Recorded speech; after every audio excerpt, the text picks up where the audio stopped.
Amen, bonsoir à tous et bienvenue pour cette étude biblique. Est-ce qu'on peut se lever ensemble?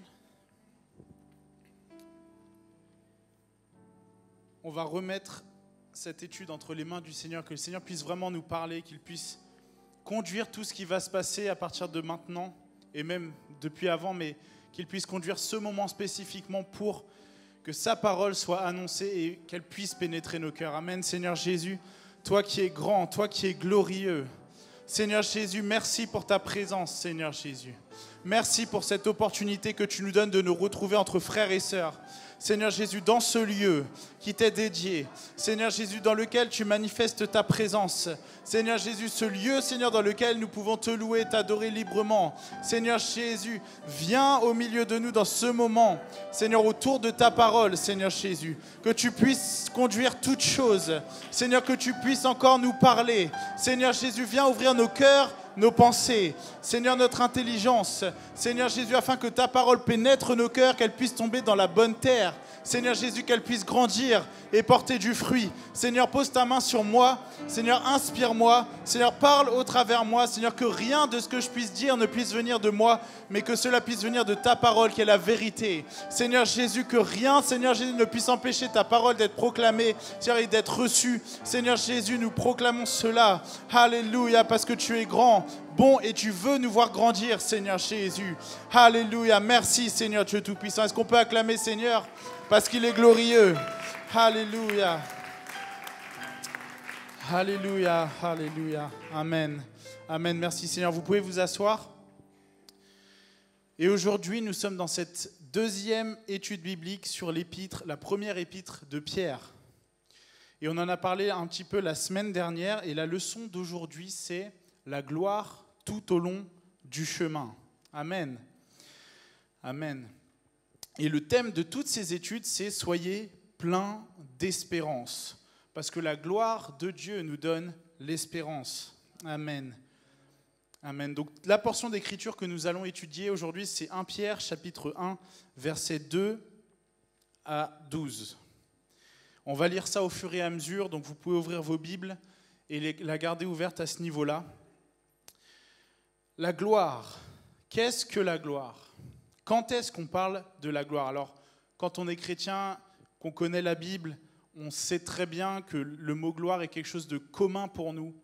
Mais quand on ne connaît pas tout ça, le mot gloire a un sens qui est quand même sensiblement identique à ce que nous, on peut concevoir. C'est-à-dire, quand on parle de gloire, on parle de quelqu'un qui a brillé, on parle de quelqu'un au sommet de sa carrière, peut-être d'un artiste, peut-être d'une personne éminente, intellectuelle. On parle de quelqu'un qui a une certaine gloire, un certain renom. Et finalement, c'est exactement ça pour Dieu. La gloire de Dieu, c'est exactement ça. Le mot gloire a plusieurs significations. On a parlé de renommée. La renommée, ça fait partie de la gloire. Et même la définition exacte, c'est renommée éclatante. Donc plus que ça encore. On parle de prestige. On parle d'honneur. Et dans d'autres définitions, on parle aussi de splendeur, de magnificence, d'éclat et de majesté. La gloire. Parce que finalement, c'est un peu difficile à définir le mot gloire. Même si on le connaît bien et qu'on l'emploie souvent, donner une définition, ce n'est pas évident. Mais dans ces différentes définitions que l'on voit, on peut constater que la gloire a un rapport à la fois avec nos actions, mais aussi avec qui l'on est. On parlait de renommée. La renommée se construit par rapport à ce que l'on fait. On gagne en renommée, le prestige, l'honneur. Mais par contre, quand on parle de splendeur et de majesté, ça a à voir avec qui l'on est. Peut-être parmi les hommes, plutôt quelque chose à voir avec la ressemblance. Un beau gosse, une belle gosse, voilà. Mais quand on parle de Dieu, c'est exactement la même chose. On parle autant de ce qu'il a fait, de ce qu'il fait, que de qui il est. Donc la gloire a tout à voir avec qui il est, parce que tout ce que Dieu fait, il le fait à cause de qui il est. Les deux sont liés. Tout ce que Dieu a fait dans nos vies, tout ce qu'il a fait avant même que l'on existe, Il l'a fait à cause de qui il est. Et donc, pour bien comprendre ce qu'est la gloire de Dieu et en quoi la gloire nous accompagne tout au long de notre chemin et de notre vie en tant que chrétien, il faut bien comprendre qui est Dieu. Donc c'est pour ça, avant de commencer réellement à étudier cette portion d'Écriture, je voudrais faire une bonne partie sur qui est Dieu. Et finalement, l'étude de qui est Dieu, c'est ce qu'on appelle la théologie. Et le mot théologie fait un peu peur. En général, on a l'impression que c'est pour des gens qui ont fait 10 ans d'études. Alors, il y a des études qui permettent d'étudier la théologie, mais en réalité, on a tout ce qu'il faut là-dedans pour savoir qui est Dieu, pour le connaître. Donc, la Bible déclare, dans Deutéronome 6,4, « Écoute, Israël, l'Éternel, notre Dieu, est le seul éternel. » Et ça, c'est la première chose à savoir. Qui est Dieu ? Déjà, il est le seul à être qui il est. Et personne d'autre n'est comme lui. Ésaïe 45,5. « Je suis l'Éternel et il n'y en a point d'autre. Or moi, il n'y a point de Dieu. Je suis l'Éternel et il n'y en a point d'autre. » Dieu est le seul éternel. Il n'y a pas plusieurs êtres éternels. Il n'y en a un seul. Et d'ailleurs, on va me dire, oui, mais dans l'Ancien Testament, voilà, un exemple dans le Nouveau Testament, Jacques 2,19, tu crois qu'il y a un seul Dieu. Tu fais bien, parce que les démons le croient aussi et ils tremblent. Les démons savent très bien qui est Dieu. Ils le savent. Et il y en a un seul, pas deux, un seul et unique Dieu. Et ce Dieu a plusieurs caractéristiques, et là on arrive à qui il est. Et je vais en citer que 2, parce qu'il y en a tellement que je n'aurai pas le temps, en une étude biblique, de tous les citer. Une de ses caractéristiques principales, et on l'a déjà cité, c'est qu'il est éternel. Dieu est éternel. Psaume 90,2. « Avant que les montagnes fussent nées et que tu eusses créé la terre et le monde, d'éternité en éternité, tu es Dieu. » Le Seigneur est éternel, il n'a pas de commencement, il n'a pas de fin. Personne n'a créé Dieu. Personne ne l'a créé. Il existe par lui-même. Il est comme ça, c'est qui il est. La deuxième caractéristique que je vais citer, c'est qu'il est tout-puissant. Il n'y a rien qui est impossible à Dieu. Matthieu 19, 26, Jésus les regarda et leur dit, « Aux hommes, cela est impossible, mais à Dieu, tout est possible. » Rien n'est impossible à notre Dieu. Il est le seul à pouvoir faire toutes choses. Et ce Dieu, par sa toute-puissance, a tout créé. Tout ce que vous pouvez voir, tout ce que vous pouvez connaître, c'est Dieu qui en est à l'origine. Colossiens 1,16, « Car en lui ont été créées toutes les choses qui sont dans les cieux et sur la terre, les visibles et les invisibles, trône, dignité, domination, autorité. Tout a été créé par lui et pour lui. » N'est-ce pas glorieux ? Notre Dieu n'est-il pas glorieux ? Tout a été créé par lui et pour lui. Amen. Amen. Vous savez de qui on parle dans ce verset ? Oui, de Dieu, c'est vrai. Mais précisément, qui est Dieu ? La question, c'est plutôt qui est ce lui dans ce verset ? La réponse, elle est au verset précédent. Colossiens 1,15. Il est l'image du Dieu invisible, le premier-né de toute la création. Qui est l'image du Dieu invisible ? Le Seigneur Jésus. C'est lui qui est Dieu, c'est lui qui est éternel, c'est lui qui est tout-puissant et c'est lui qui a tout créé. C'est lui par qui et pour qui toutes choses ont été créées. C'est lui qui est l'image du Dieu invisible. C'est le Seigneur Jésus, c'est lui, le créateur de toutes choses, qui n'a pas de commencement et pas de fin. Et ça, on le lit aussi dans Apocalypse, chapitre 1, les versets 7 à 8. « Voici, il vient avec les nuées, et tout œil le verra, même ceux qui l'ont percé. » Qui d'autre que Jésus ? Ceux qui l'ont percé, et toutes les tribus de la terre se lamenteront à cause de lui. Oui, amen. Je suis l'alpha et l'oméga, dit le Seigneur Dieu, celui qui est, qui était et qui vient, le Tout-Puissant. Voilà qui est Dieu. Le Seigneur Jésus-Christ est Dieu et il n'y en a point d'autre. Le monde chrétien, au sens large aujourd'hui, associe la création et le principe même de l'éternité au Père. Et quelque part, c'est vrai, parce que Dieu n'a ni commencement ni fin, personne ne l'a créé, mais lui a tout créé, il est donc le Père de toute la création.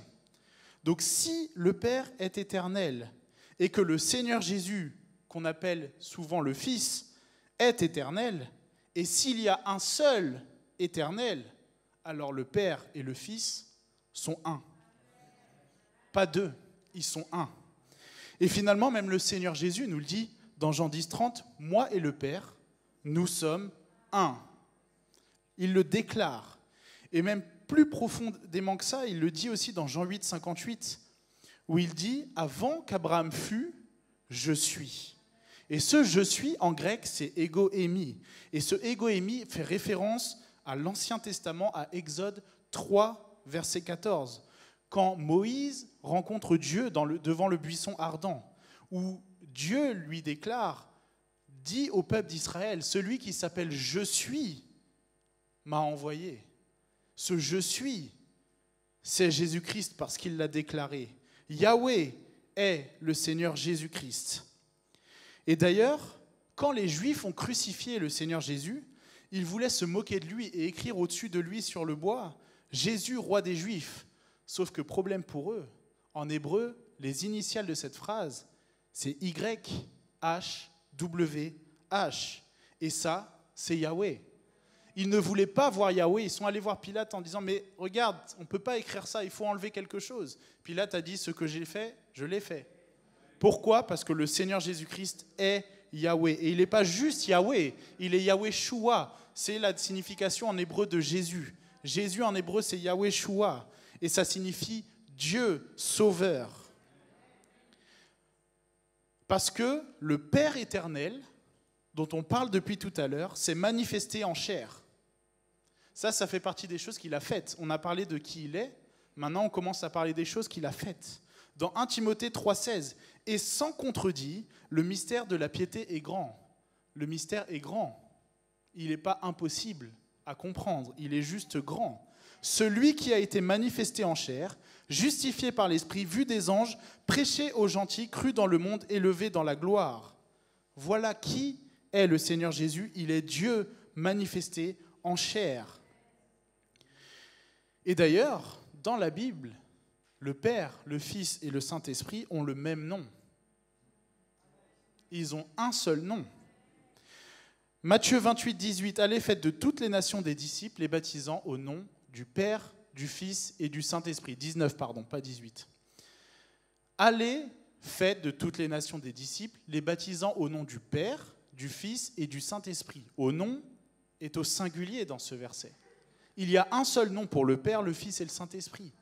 Donc si le Père, le Fils et le Saint-Esprit ont le même nom, le nom du Fils c'est, le nom du Père c'est, le nom du Saint-Esprit c'est aussi simple que ça. Le concept de la Trinité a été inventé par l'homme en l'an 325. C'est un jour où des hommes se sont réunis parce qu'ils n'arrivaient pas à comprendre qui était Dieu.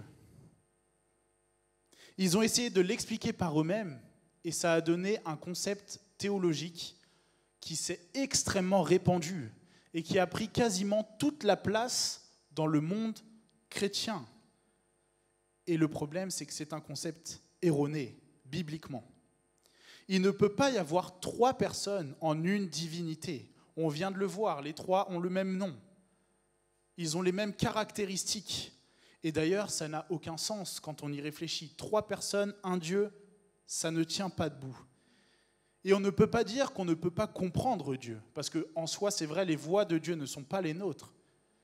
Mais Dieu nous a créés pour avoir une relation avec nous. Et pour avoir une relation correcte avec quelqu'un, il faut apprendre à connaître les personnes. Si Dieu veut une relation avec nous, c'est qu'il veut qu'on le connaisse. Et s'il veut qu'on le connaisse, c'est qu'il s'explique.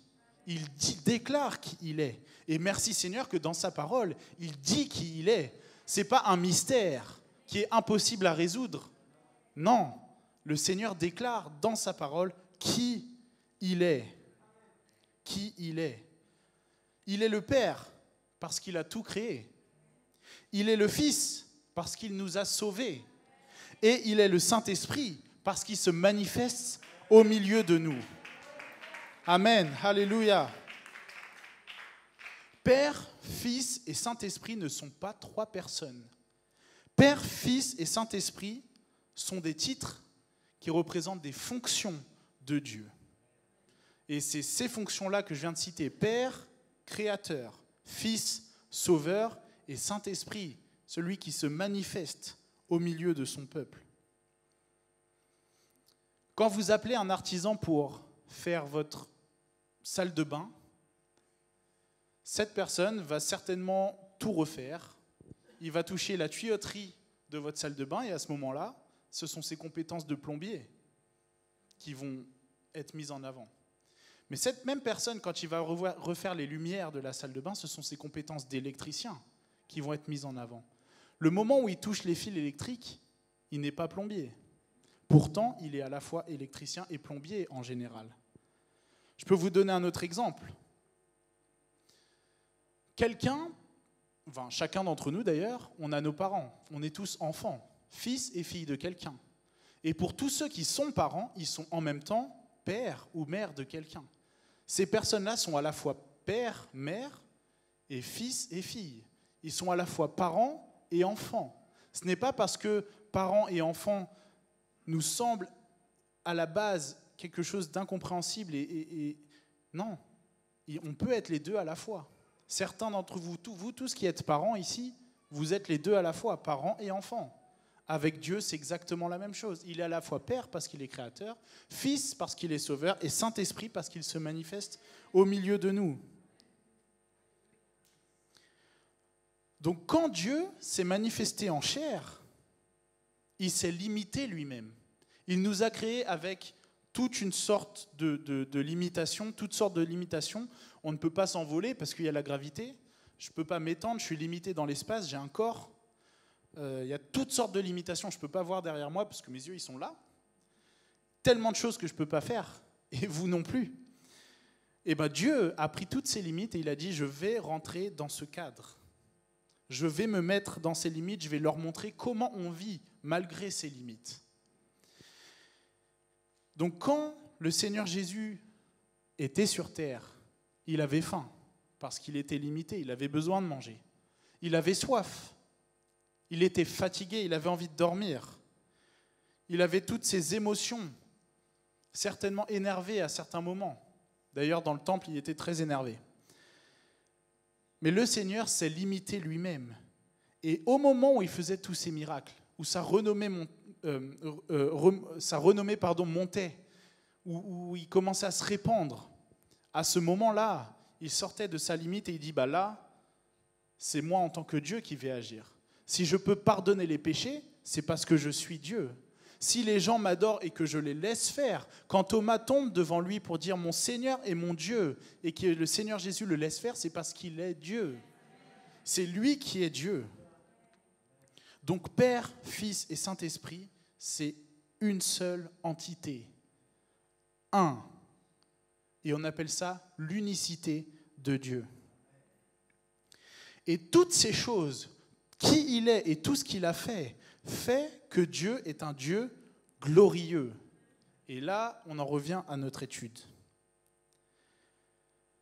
Pour nous, chrétiens, l'intégralité de notre vie, c'est marcher avec le Seigneur. Pourquoi ? Parce que Dieu nous a montré sa gloire et qu'il l'a partagée avec nous en mourant sur la croix pour nous et en ressuscitant, en vainquant la mort et le péché. Et cette gloire, elle commence avec nous à partir du moment où on naît de nouveau. 1 Pierre, chapitre 1, verset 3. Bénis, on va même lire à partir du verset 2, et qui sont élus selon la prescience de Dieu le Père par la sanctification de l'Esprit. Du coup, je vais lire cette phrase avec toute l'explication que je viens de vous donner sur qui est Dieu. et qui sont élus selon la prescience de Dieu créateur, par la sanctification de Dieu qui se manifeste au milieu de nous, afin qu'ils deviennent obéissants et qu'ils participent à l'aspersion du sang de Jésus-Christ, que la grâce et la paix vous soient multipliées. Béni soit Dieu le Père, donc Dieu créateur, de notre Seigneur Jésus-Christ, parce qu'il a créé un corps dans lequel il s'est manifesté, qui, selon sa grande miséricorde, nous a régénérés pour une espérance vivante par la résurrection de Jésus-Christ d'entre les morts. Vous savez, ces versets sont souvent mal compris, et là je ne parle pas de théologie, mais surtout le verset 2, parce que le mot prescience pose problème. Quand ce verset dit « par la prescience de Dieu », ça veut bien dire que le Seigneur sait ce qu'il va se passer à l'avance. Le Seigneur connaît toutes choses, il n'est pas limité par le temps. On l'a vu, il est éternel. Le temps ne s'applique pas sur lui. Donc Dieu sait toutes choses. Et à cause de ça, certaines personnes pensent que parce que Dieu sait toutes choses, alors notre destin est déjà tout tracé. Mais cette conception est fausse. Elle est complètement fausse. Ce n'est pas parce que le Seigneur connaît les choix que l'on va faire à l'avance que nous n'avons plus le choix. Au contraire, nous avons les choix. Chaque instant de notre vie, nous avons un choix à un instant T, un autre choix à un autre instant. Et finalement, toute notre vie, il y a des choix à faire. Ce n'est pas parce que Dieu sait à l'avance toutes ces choses-là que notre destin est tracé et qu'on n'a rien à faire. Le Seigneur connaît toutes choses, mais à nous de prendre les bonnes décisions. Le Seigneur connaît déjà la personne que tu vas rencontrer dans 20 ans. Il sait même ce que tu vas manger la semaine prochaine. Mais ce qui l'intéresse, c'est de savoir si tu vas décider de le suivre ou pas. C'est ça qui l'intéresse. Ce n'est pas que lui-même a imposé le fait qu'on le suive ou pas, mais il sait quelle voie nous allons choisir. Qui va choisir de rétablir sa relation avec Dieu, cette relation perdue depuis l'époque d'Adam et Ève? Le Seigneur veut sauver tout le monde, c'est sa volonté. Mais il choisit de sauver ceux qui veulent être sauvés. C'est comme ça qu'il fonctionne. Et c'est la raison pour laquelle la gloire de Dieu nous est accessible à nous, par la résurrection du Seigneur Jésus. Par l'aspersion de son sang, nous sommes lavés et il partage sa gloire avec nous. Et c'est là que le chemin de la gloire commence pour nous. Et cette gloire nous suit tout au long du chemin. C'est le titre de cette leçon. On va relire le verset 3 et on va continuer avec le verset 4 dans 1 Pierre 1. « Béni soit Dieu, le Père de notre Seigneur Jésus-Christ, qui selon sa grande miséricorde nous a régénérés pour une espérance vivante par la résurrection de Jésus-Christ d'entre les morts, pour un héritage qui ne peut ni corrompre, ni souiller, ni flétrir, lequel vous est réservé dans les cieux à vous qui... » Je vais m'arrêter là parce que j'ai entamé le verset 5. Comme j'ai dit au début, l'intitulé de cette série d'études, c'est « Soyez pleins d'espérance ». Soyez pleins d'espérance. Et dès le début de son épître, Pierre associe cette espérance dont on parle à un héritage qui nous vient du Seigneur Jésus. Lorsqu'on est né de nouveau, nous acceptons d'être enfants de Dieu. Et si je suis un enfant de Dieu, alors je peux prétendre à l'héritage, à tout ce que mon Père veut me léguer, à tout ce que le Seigneur veut me donner, parce que je suis son enfant. Et cet héritage, dans cet épître, Pierre l'appelle incorruptible. Il le décrit comme indestructible, comme inépuisable. Quel héritage et quelle gloire pour nous, dès l'instant où nous sommes nés de nouveau, de pouvoir recevoir un tel héritage. Vous savez, cet héritage, on n'a pas besoin d'attendre des années, d'avoir des années d'expérience avec le Seigneur pour pouvoir l'avoir avec nous. À l'instant où on est né de nouveau, nous pouvons prétendre à cet héritage. Il n'y a rien qui puisse empêcher quoi que ce soit l'héritage du Seigneur de me parvenir. parce que cet héritage m'est accessible dès la nouvelle naissance. Quand des parents ont des enfants, c'est leur enfant immédiatement. Et quand on est un parent normal, si on a des choses à faire hériter, on ne va pas attendre que cet enfant ait 20 ans pour lui dire cet héritage sera à toi. On ne va pas dire je vais voir comment tu vas te comporter dans ton enfance, dans ton adolescence. Non. Merci Seigneur qu'il n'est pas comme ça. Parce que je n'ai pas besoin de prouver quoi que ce soit au Seigneur. Le Seigneur me l'offre juste à cause de qui il est, parce qu'il m'aime, il est amour. Et à cause de tout ce qu'il a fait pour moi, j'ai accès à cet héritage. Donc ici, Jacques est en train d'encourager les chrétiens qui sont dispersés et persécutés pour qu'ils soient remplis d'espoir. Il essaye de pousser leur regard sur la gloire de Dieu. Et cet espoir ou cet héritage dont il parle, c'est le salut. C'est la vie éternelle avec Christ. C'est de pouvoir passer l'éternité avec lui. 1 Pierre, chapitre 1, verset 5. « À vous qui, par la puissance de Dieu, êtes gardés par la foi pour le salut, prêts à être révélés dans les derniers temps. » Voilà cet héritage, le salut et la vie éternelle. Et c'est là exactement le deuxième point de Pierre. Les chrétiens n'ont pas seulement la gloire dès leur naissance, ils ne sont pas seulement nés pour la gloire, mais ils sont gardés pour la gloire. Et c'est pour ça qu'on parle de gloire tout au long du chemin. Ce n'est pas quelque chose de momentané, c'est quelque chose qui nous suit tout au long de notre marche avec le Seigneur. Amen. Qui a déjà pris un billet d'avion ou un billet de train pour voyager? À peu près tout le monde. Presque. Est-ce que vous avez vu que ce trajet est réservé uniquement à ceux qui ont payé un billet? Ceux qui n'ont pas de billet ne voyagent pas. Normal. On ne va pas voyager gratuitement comme ça, on ne va pas se présenter à l'avion. Bonjour, je voudrais voyager. Non, ils ne vont pas nous laisser rentrer, ça c'est sûr. Ou alors on connaît beaucoup de monde. Et si on le fait quand même, c'est de la fraude. Et on va avoir une amende. Mais est-ce que quelqu'un, malgré le fait qu'il ait payé son billet, s'est déjà présenté devant l'avion ou le train, mais s'est quand même fait recaler? Quelqu'un qui a acheté son billet, mais il n'a pas pu voyager. Eh oui. Eh bien, merci Seigneur qu'il ne fonctionne pas comme ça. Parce que tous ceux qui achètent le billet avec le Seigneur leur réserve une place.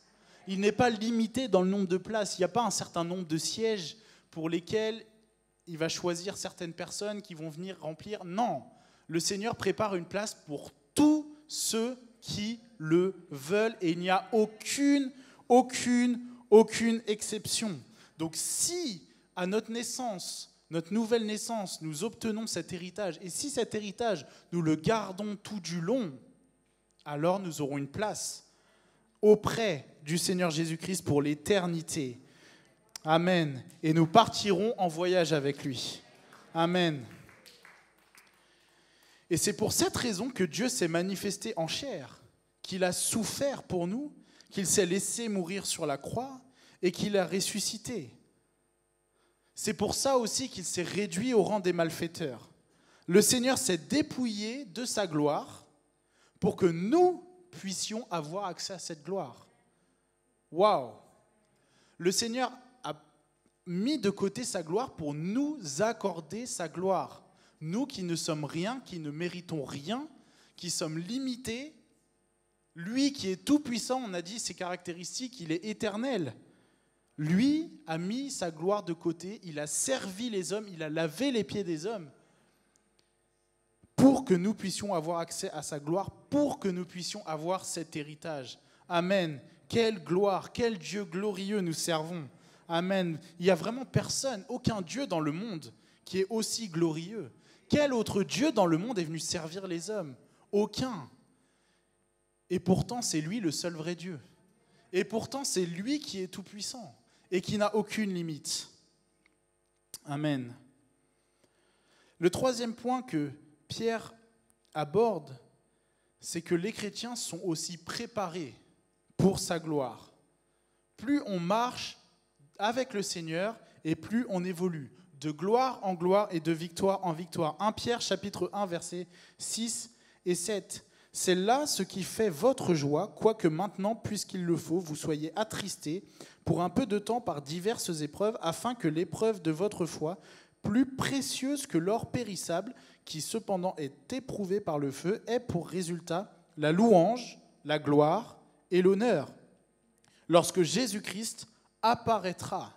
Amen. Le fait de garder la gloire, ce n'est pas quelque chose de si simple que ça, parce que la vie est chargée d'épreuves.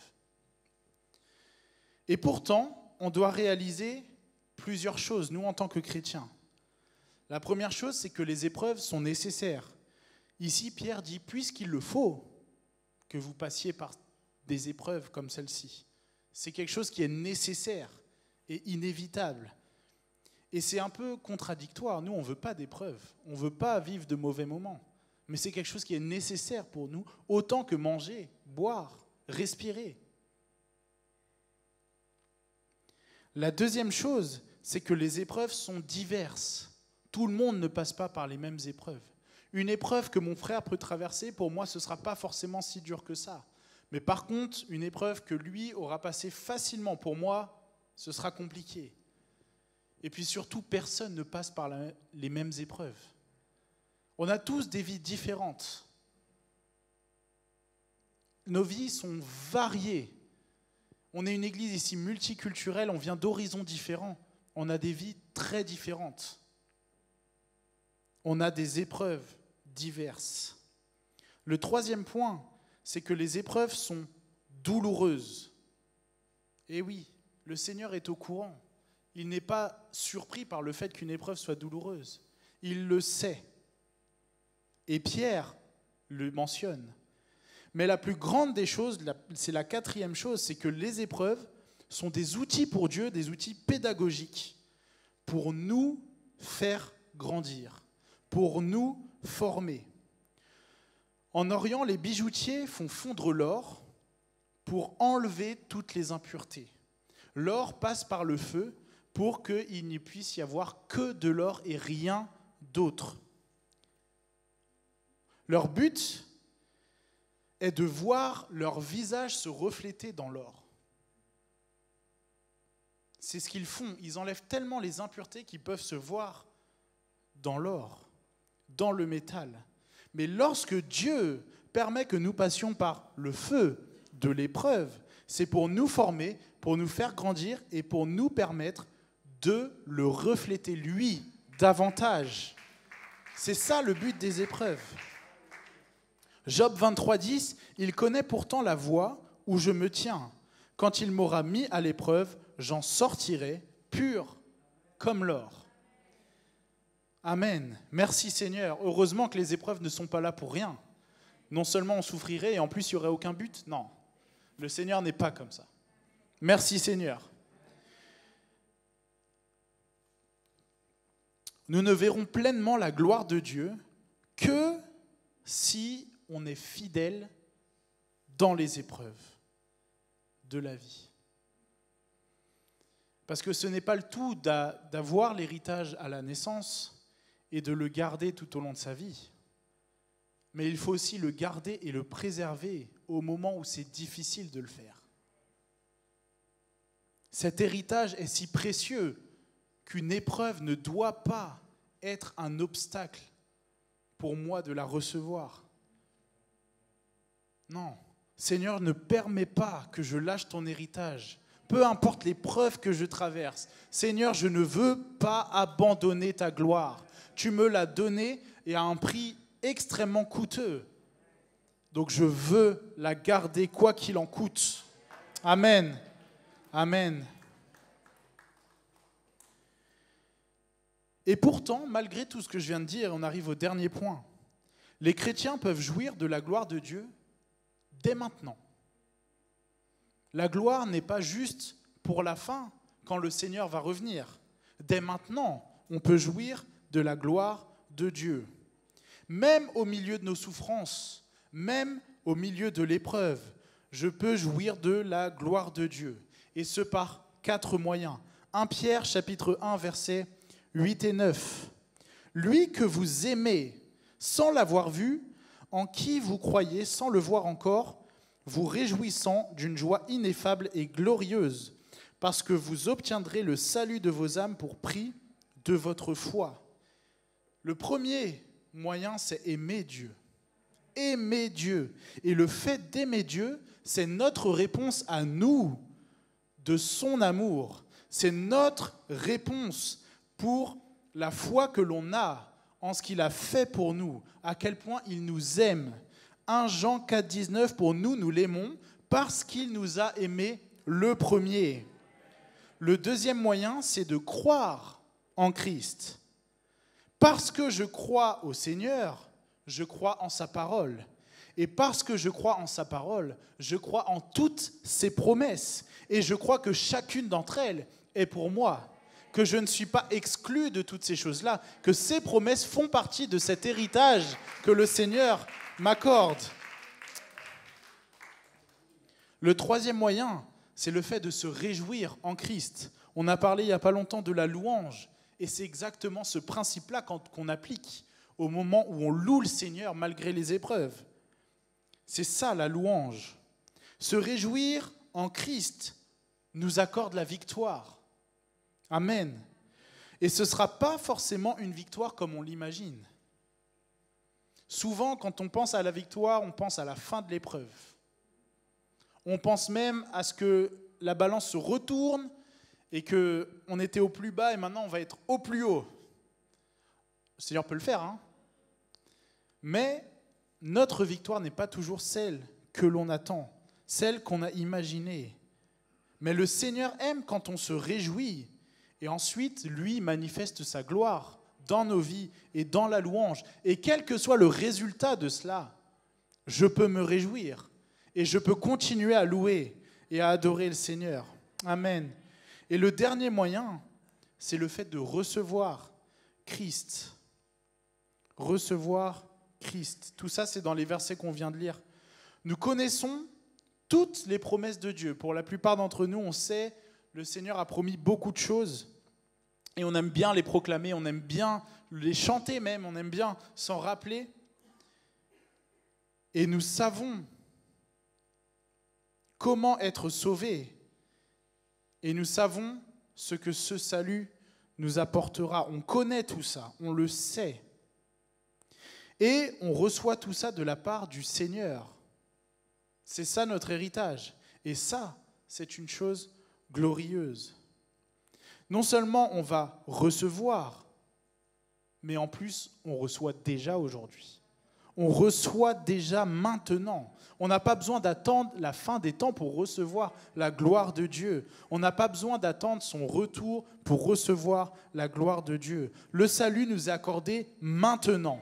Ces promesses nous sont accordées maintenant. Et si nous persévérons dedans, alors nous serons sauvés pour l'éternité.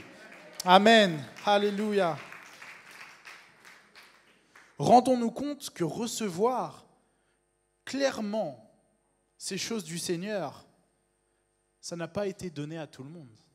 On est privilégiés, frères et sœurs. Réellement. 1 Pierre, chapitre 1, versets 10 à 12. Les prophètes qui ont prophétisé touchant la grâce qui vous était réservée ont fait de ce salut l'objet de leurs recherches et de leurs investigations, voulant sonder l'époque et les circonstances marquées par l'Esprit de Christ qui était en eux et qui attestait d'avance les souffrances de Christ et la gloire dont elles seraient suivies. Il leur fut révélé que ce n'était pas pour eux-mêmes, mais pour vous, qui étaient les dispensateurs de ces choses, qui vous ont été annoncées maintenant, que vous ont annoncé maintenant ceux qui vous ont prêché l'évangile par le Saint-Esprit envoyé du ciel et dans lesquels les anges désirent plonger leur regard. Les prophètes ont prophétisé énormément de choses. Ils ont été inspirés de parler du salut inspiré de parler de la venue du Seigneur et de sa manifestation dans la chair, de son sacrifice et de sa résurrection, du Saint-Esprit qui viendrait en nous. Mais aucun d'eux n'a pu profiter de tout cela. Ce n'était pas pour eux. On peut lire dans les psaumes combien de fois David a chanté des choses au sujet du Seigneur Jésus sans même comprendre ce que ça voulait dire. Lisez Ésaïe.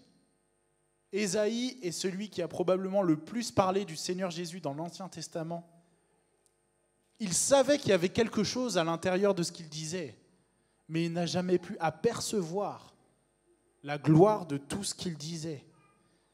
Pourtant, c'était un grand homme de Dieu, mais il n'a jamais reçu ce que nous avons reçu. Ce n'est pas une question d'être plus digne ou pas. C'est une question de grâce. Nous sommes nés dans ce temps où le Seigneur agit en nous comme cela. Amen. Ésaïe n'a jamais eu accès à la gloire de Dieu comme nous y avons accès aujourd'hui. Et c'est pareil pour tous les prophètes de l'Ancien Testament. Et d'ailleurs, plus que ça, les anges eux-mêmes ne pourront jamais recevoir cette gloire. Les anges dans les cieux n'ont jamais eu besoin d'une si grande gloire. Et les anges de Satan n'ont jamais eu la possibilité de recevoir une si grande gloire. Satan et ses anges ont péché et c'était terminé pour eux. Nous avons péché et nous avons encore une chance. L'héritage est encore pour nous. Amen. Quelle gloire, mais quelle gloire le Seigneur nous fait de partager un tel héritage. Alléluia. Alléluia. Amen. On va se lever tous ensemble. Nous avons besoin de réaliser que tous les chrétiens nés de nouveau, qui persévèrent, peuvent jouir de cette gloire immense. Non seulement au moment où ils sont nés, mais tout au long de leur vie, au moment de leur souffrance, des moments les plus sombres de leur vie, et jusqu'à la fin des temps pour l'éternité. Amen. Et ce n'est pas de la prétention pour dire qu'on est meilleur que les anges, meilleur que les autres, meilleur que les prophètes. Ça n'a rien à voir. On ne peut pas se glorifier nous-mêmes. Ce n'est pas notre gloire.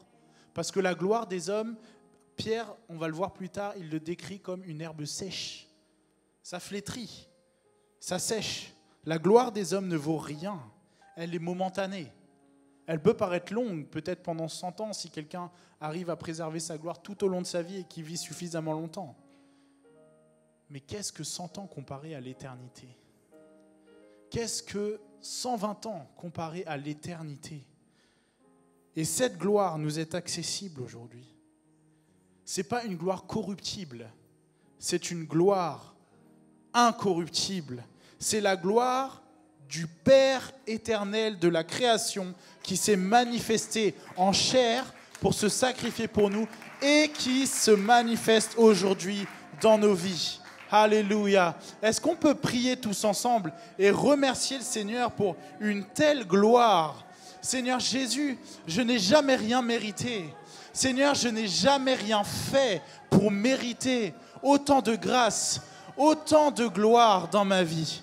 Seigneur, aide-moi à réaliser tout cela, jour après jour, mois après mois, année après année. J'ai besoin, Seigneur, de me rappeler de tout cela. Seigneur, j'ai besoin, Seigneur, de connaître davantage à ton sujet parce que j'ai faim et soif de toi. J'ai faim et soif de savoir qui tu es et ce que tu fais pour moi, ce que tu as fait et ce que tu feras encore. Seigneur Jésus, je veux voir ta gloire dans ma vie. Seigneur Jésus, ce n'est pas de la prétention, ce n'est pas de l'orgueil, mais j'ai faim et soif de voir ta gloire dans ma vie se manifester puissamment. Seigneur, parce que je sais que ta gloire, c'est qui tu es et ce que tu fais. Seigneur Jésus, je veux te connaître et je veux te voir agir encore et encore. Seigneur Jésus, merci Seigneur Jésus. Seigneur, je ne serai jamais assez reconnaissant. Je n'aurai jamais assez de mots pour dire qui tu es Seigneur, pour dire, pour déclarer toutes ces choses. Seigneur Jésus, pour décrire ta gloire. Seigneur Jésus, mes mots sont bien trop faibles. Seigneur Jésus, alléluia, tu es grand. Seigneur, tu es bon, tu es puissant, tu es fidèle, tu es excellent, tu es glorieux. Seigneur, personne n'est comme toi. Seigneur Jésus, merci parce que tu pourvois.